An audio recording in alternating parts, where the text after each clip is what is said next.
This happened way back in 2006. I was 17 and living in Uvalde, Texas, a very low-income neighborhood, the kind you'll find sprawled out all over the place in rural Texas when you're not right outside of a city. The closest city to me was San Antonio. I was going to some local community college because that's all my parents could afford for me. One of my best friends from high school, Bodie, moved to San Antonio to go to San Antonio College. He was living in some small apartment a little outside of the city with a roommate. His girlfriend would also often stay with him. Since the city is only really an hour and a half away, I would visit him all the time. He invited me this one weekend to come crash for the night, so I took my trusty old 1995 Toyota pickup truck. Just kidding, the thing was a piece of crap. The gas gauge didn't even work on it. I'd have to always just keep track of when the last time I filled the tank up was, then reset the trip mileage. I took Route 90, which was a straight shot from Uvalde to San Antonio. I was on the road at like 2:40 p.m. on a Friday, and there was no traffic at all. I got to Bodie at a reasonable time. His girlfriend wouldn't be getting there until tomorrow, so tonight we were going to go out. We stopped at a liquor store and drank in his apartment for a while with his roommate. Then the three of us went to this dive bar that would kind of look the other way with fake IDs. That was basically our night. We got back to their apartment around 2 a.m. after getting food. I slept on the couch. The next day would have almost been the same thing, but Bodie and his girlfriend were having issues all day. As the two of them got drunker as the night progressed, she started yelling at him in front of me, and it got really awkward and uncomfortable. I didn't really have much to drink that day because I was already iffy about staying the night with her there. I eventually decided I would just head back home. I said goodbye to everyone and started my journey home. It was very late at night. I want to guess midnight, maybe a little earlier. Route 90 was deserted at this time, so I would fly for my pickup standards. But suddenly, the engine started sputtering. I felt my heart completely drop as I realized I forgot to fill up the tank. I slowed down, but it was too late. The engine cut. I pulled to the side of the road and tried starting it a few times, but it did no good. I took out my cell phone, which was equally as shitty as my truck, and tried to get a signal. No shot. I couldn't even call for help. I had to just put my hazards on and hope a good Samaritan would pass. You wouldn't believe how long I sat on the side of the road before seeing headlights.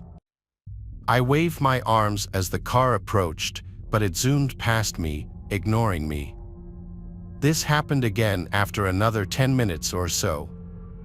I was starting to feel hopeless, like maybe I should just sleep in my car and wait till sunrise to get help. So that's what I was going to do. I got inside my car, took the key out of the ignition to cut the battery, and just angled my seat back to go to sleep. I would hear the occasional car zooming past, like once every 10 minutes, but it didn't feel worth waving people down in the dark. It seemed sketchy for myself and to the people in the cars. But when I was starting to actually drift away to sleep, a car door closing from behind me woke me up. I looked in the rearview mirror and saw a car pulled up behind me with its headlights off. I turned around now to get a better look. There was some big pickup truck, but I couldn't see anyone inside of it, nor did I see anyone outside of it. Maybe someone pulled over to help. I got out of the car and said, "Excuse me," to no response. I walked closer to the truck just to confirm no one was inside. Then I walked back to my car. This was weird. I looked towards the trees on the side of the road. Maybe someone was pissing in the woods. I went back inside my car and locked the door.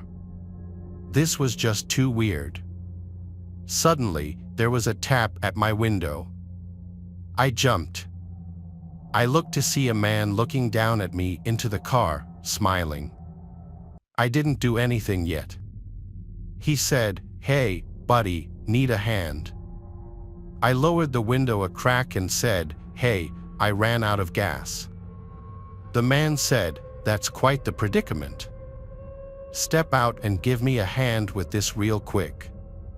When he said this, I thought he meant help him with a gas jug to fill up my tank or something, honestly. So I stepped out of the truck and shut the door, expecting him to lead me to his truck.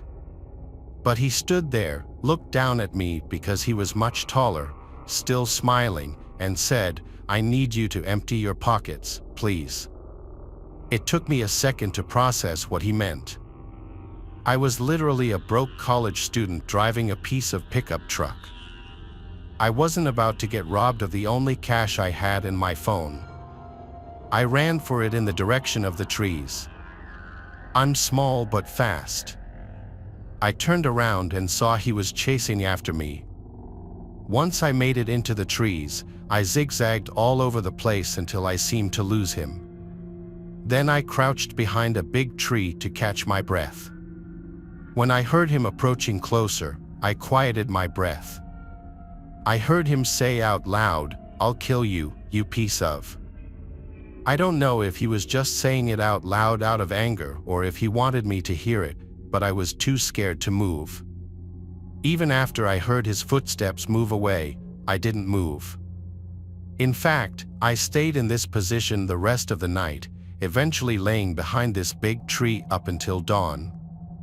I went back over to the highway to my truck, and the truck behind me was gone, but my truck's doors were both open. I found that my glove box had been gone through and completely emptied of anything somewhat valuable. My flannel hoodie was also taken, which had something in the pocket, I'm sure. I finally managed to wave down a good Samaritan, and he gave me a ride to the closest gas station. I bought a fuel can, filled it with gas, and the man brought me back to my car, where I filled my tank just enough to drive the truck to a gas station to fill up completely. Then I went straight home. This was a real-life learning experience for me, that there are bad people out there who will try to take advantage of you when you're in a vulnerable spot. But there are also good people, like the man who helped me.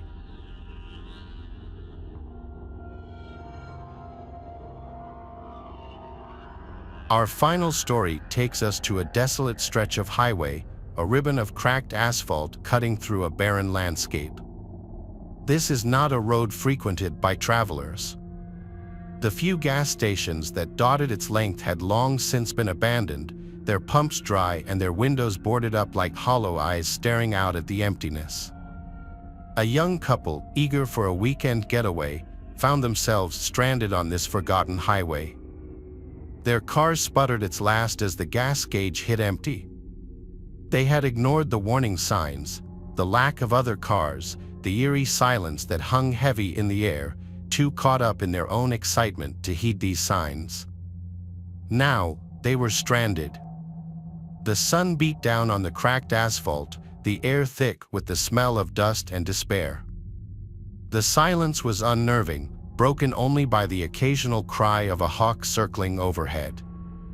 They were alone, utterly alone, in a place that felt forgotten by time. They decided to walk, hoping to find help, a glimmer of hope in this desolate landscape. Mile after mile, they walked, the sun beating down on them relentlessly. Their throats were parched, their energy draining with each step. The highway stretched out before them, an endless ribbon of asphalt leading nowhere. As they walked, they noticed something strange, cars abandoned on the roadside, seemingly frozen in time. Some were old and rusted, others surprisingly new, their paint still gleaming under the harsh sun.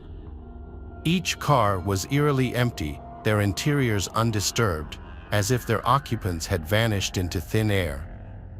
Fear, primal and instinctive, began to creep into their hearts. The silence of the highway was no longer just unnerving, it was oppressive, heavy with an unseen menace. They quickened their pace, their eyes darting nervously at the abandoned vehicles, their minds conjuring up terrifying scenarios. As dusk approached, casting long eerie shadows across the highway, they stumbled upon a small town. Relief washed over them, a beacon of civilization in this desolate wasteland. But as they approached, their relief turned to horror. The town was deserted, buildings stood empty, their windows dark and lifeless. The streets were eerily silent, not a single soul in sight. It was as if the entire town had simply vanished, leaving behind an unsettling silence that spoke volumes. They pressed on, desperation fueling their steps, their senses on high alert and their hearts pounding in their chests. The town was like a ghost town, frozen in time, its silence amplifying their growing fear. As darkness fell, they came to a crossroads. In the fading light, they saw a figure standing in the middle of the road. Relief flooded them, a glimmer of hope in this desolate landscape. They called out, but the figure remained motionless, its back to them. As they drew closer, their hearts sank. The figure was a scarecrow, its straw-stuffed body dressed in tattered clothing, its painted face twisted into a grotesque grin. It was a cruel joke, a symbol of their isolation and despair. They collapsed on the roadside, their bodies spent, their spirits broken. They were trapped in a nightmare, a desolate highway populated by abandoned cars and ghost towns. Their hope, once a flickering flame, now threatened to be extinguished by overwhelming despair.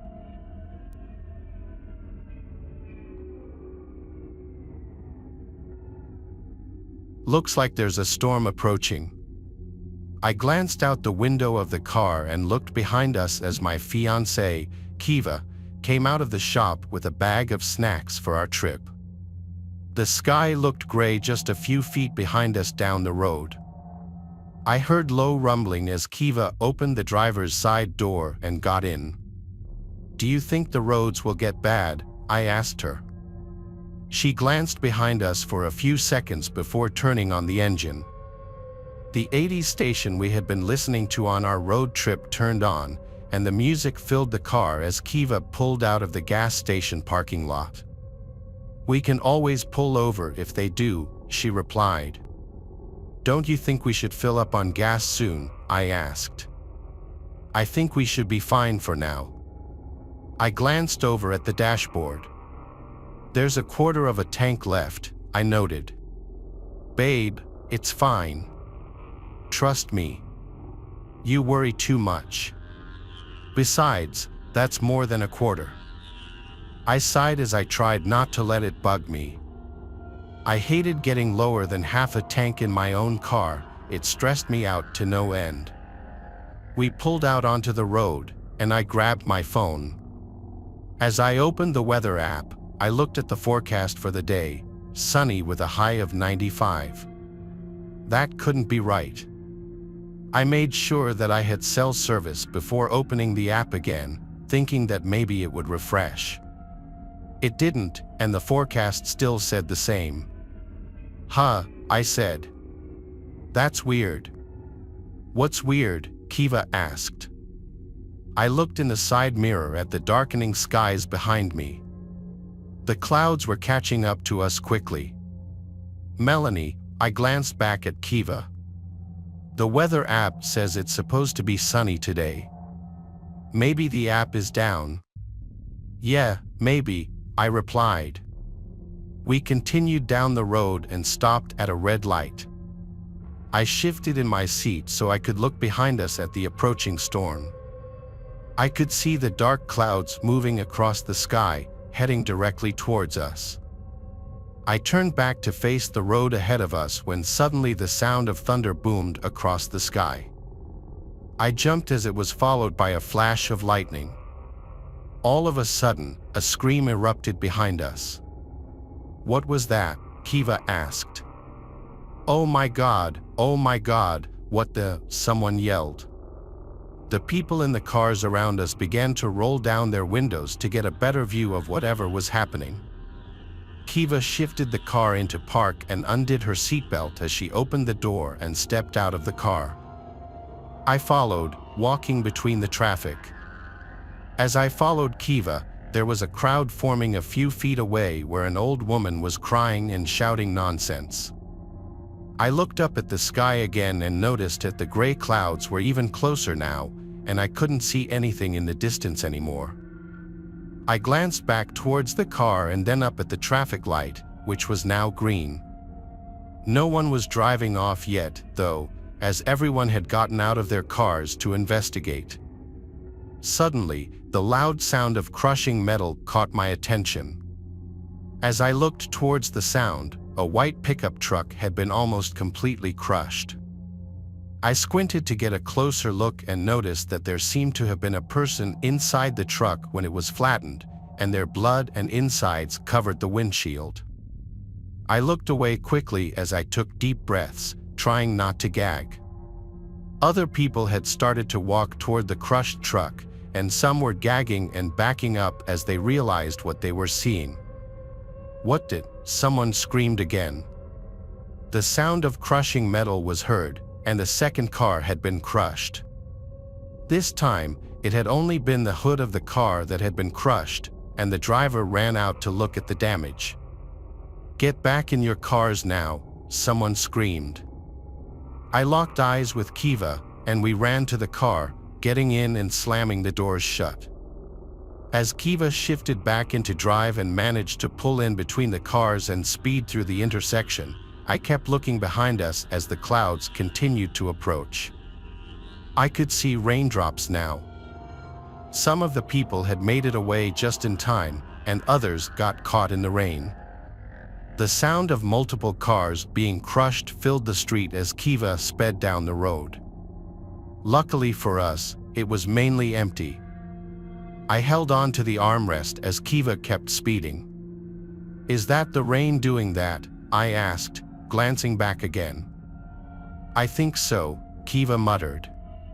She continued to drive, hyper-focused on the road. I glanced over at the speedometer. She was going almost 90. I looked over at the side of the road as we passed a speed limit sign but said nothing. I looked back at the approaching storm. The rain had picked up excessively, and all of the trees and stop lights had been crushed. They were now crumpled up in the middle of the road, blocking anyone else from escaping the storm. As I glanced down in the rearview mirror, I noticed that most of the road was gone too.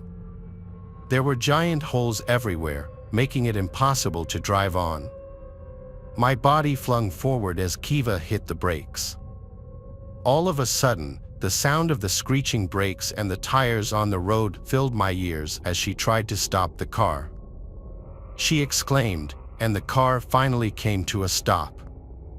I looked over at her. "Why are you stopping?" She motioned towards the road where there was a giant tree branch blocking the way. "Help me move it, hurry." I jumped out of the car and helped her push the branch out of the way. As we pushed, I couldn't help but glance toward the storm, which was still rapidly approaching. The rain was also picking up, and it seemed like we were right, the rain was to blame. I used all my strength to push on the branch as Kiva pulled, and we finally got it out of the way. We ran back to the car and I glanced back to see the rain approaching. As the first drop of rain landed on the roof of a small convenience store on the side of the road, it all crumbled to the ground. I slid into the seat of the car. "What do you think happens if it lands on someone?" I asked. Kiva turned to look at me. She opened her mouth to speak but didn't get to, as she glanced out one of the back windows. I followed her gaze and saw a man walking down the side of the road. In a split second, the rain caught up. 1 second he was there, and the next second, there was a splatter of blood and human insides on the sidewalk. "I guess that's your answer," Kiva said as she started driving again. I turned around in my seat to keep an eye on the storm. It seemed that the winds had started to pick up, and I could hear them whistling as Kiva continued to drive. "It's getting faster," I replied. She said nothing, but I could feel the speed of the car picking up. We'd been on the road for about half an hour now, and the storm seemed to consistently pick up speed with each second that passed. I couldn't stop myself from looking back at the approaching storm and all of the damage that the rain had done.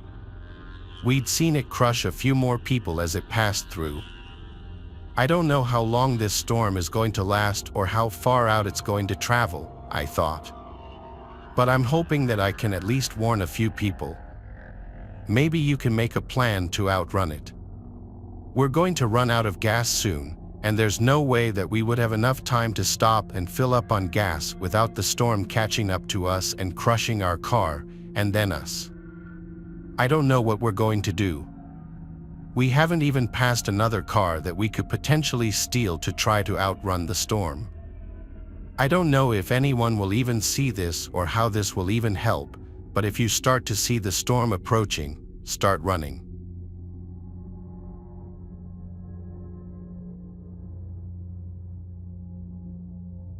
Immersed between the pines, that was the predicament I currently ended up in, an empty highway spanning miles and miles through one of the most desolate roads in the Rocky Mountains.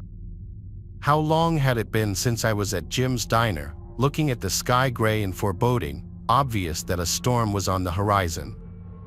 There was that smell in the air, sulfur, between the heat of the afternoon and the sudden chill. I could even feel the hairs on the back of my neck stand straight up. Trapped on this highway, with no exit for 40 miles, no car or truck for at least 2 hours, and my bike broken down. Wonderful, I muttered, exasperated. Could today get any worse? I had run out of gas. There were some farmlands a few miles back, lost to the oncoming darkness and surrounding sea of pines. The odd feeling, beyond the sense of being completely alone, was that of truly being alone. No chirp or buzz, even howling, that would animate these mountains, beyond the roar of tires and horns, like life itself had found residence elsewhere, leaving me in this impersonation of the world I once was in. Climbing up the hill, feeling the first drops of rain hitting my leather jacket, I felt the first tinge of fear. Until the end of the hill, I saw an exit, plain as day. The name of the town was Padua, the other name was scribbled out. Padua, I thought. Beggars can't be choosers. The walk didn't take as long as I expected it would. The cut into the pines led to a town trapped in another time. Not a ghost town from the last century with broken-down ranches and general stores, but a town that looked like a postcard from the 50s. That retro look was long associated with the big bop monster movies and drive-in theaters. There was only one problem with the site: not a single soul, nor a single car, was moving throughout the town. Instead, there was only the same silence I had heard throughout the mountain highway. There wasn't much more to think about. I resolved to explore the town as it started to come more into view with each step and push. There was a gas station not too far away, a diner down the block, and, from the looks of it, a hotel in the center between the two. I should name this town Lucky Break. "Hello," I called out, standing at the gas station, my bike parked at a stall. No dust, the pumps were on but locked. Walking into the store, which was open, the lights flickered almost as a response. Anyone here? The store was completely packed full of food and drinks, just no worker.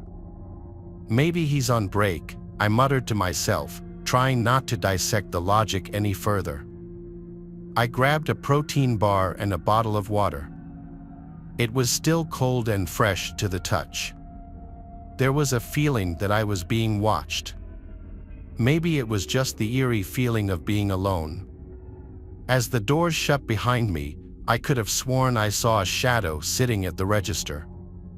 When I did a double take, I found the store completely empty. Drinking the water and chewing on the bar, it had been hours since I had eaten or drunk anything. I released the trigger to let the gas pump start. There wasn't any other way I knew how to get it to work, no credit card slot, no manual pump on the outside. Must be an older job. When I finished filling up the bike, I took in the scenery and watched the clouds. The bike came to life, and I looked around, still feeling that sense of not being alone. "Oh well," I spoke aloud as I entered the empty street. I decided that, while it was only slightly drizzling, I might as well explore the town. Spanning only a few blocks, lights were on in most buildings. However, there wasn't a sign of a single human, animal, or even insect. Like a model or a set of a movie left alone, tomorrow they'd come back and start again. There were a few buildings I tried. I needed a bathroom anyway. A few cloth shops, nothing that I needed or wanted. Being on a bike limits what can be carried. Then there was a library, stacked with books. There was a theme I noticed, not thanks to the books but the periodicals. Nothing past the date of 1958. That didn't make sense. The last article read about the local football team going off to take the championship on October 21st. What happened October 22nd? There was too much to think about. The only thing that mattered was finding shelter and maybe getting a proper dinner. In all this commotion, I realized leaving the library that I still hadn't charged my phone. What was I thinking? Finding the diner I had passed before, the setup was one of those tube-like buildings that used to populate the country, slowly disappearing one by one to make way for franchises. Hello, I left my bike in the parking lot. The rain started to pick up, nothing hard yet, but it was coming soon. Again, I began to wonder why I would even ask. At this point, I'm just going to let myself in. I found a place for my phone to charge. The outlet looked a little weird, but it fit. When the screen came on, I could have guessed as much, no signal. Looking around the empty diner with its colorful booths, counter cakes in the displays, the grill in the back, even a jukebox and cigarette dispenser, I walked up, placing a few loose quarters in both. I found myself putting "Jingle Jingle Jingle" on the jukebox, a cigarette hanging out of my mouth. I checked the back room, the grills all worked and even the ovens. Playing with the switches, I found myself even dancing to antiquated songs, singing with a sparse knowledge of the lyrics. There was a fridge full of vegetables, red meat, even a steak. Putting the steak on, I heard "The End of the World" by Skeeter Davis starting to play. The eerie song almost put the sound of complete silence in perspective.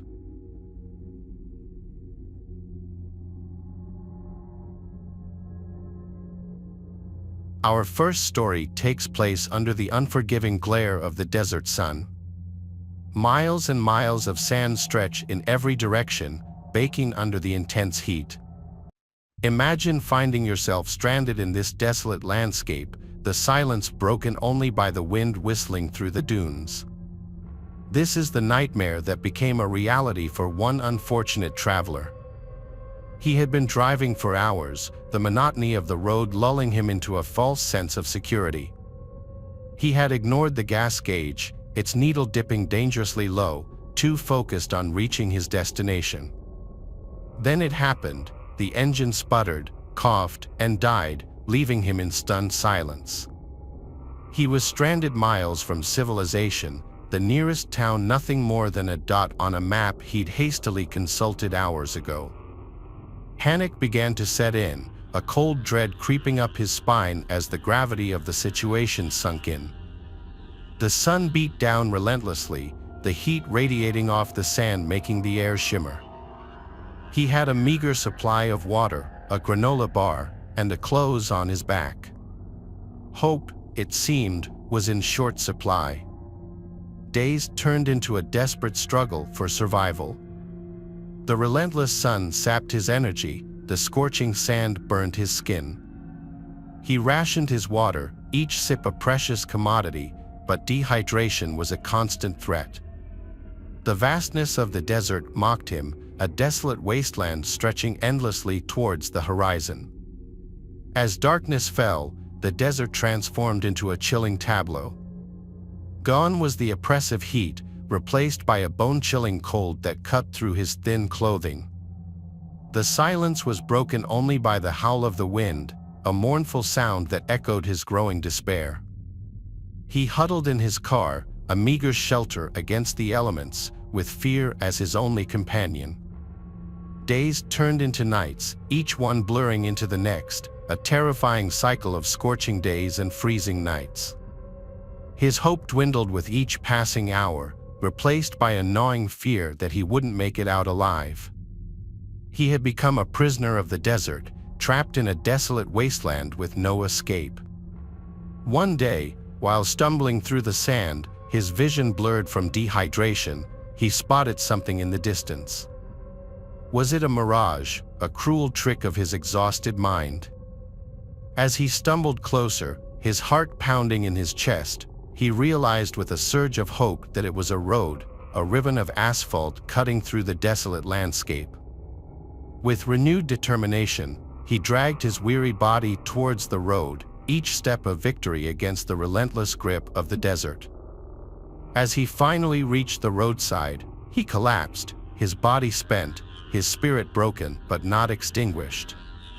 He had escaped the clutches of the desert, a survivor of a terrifying ordeal. His story serves as a chilling reminder of the unforgiving nature of the desert, a place where running out of gas can be a matter of life and death. It's a testament to the resilience of the human spirit and the will to survive, even in the face of overwhelming odds.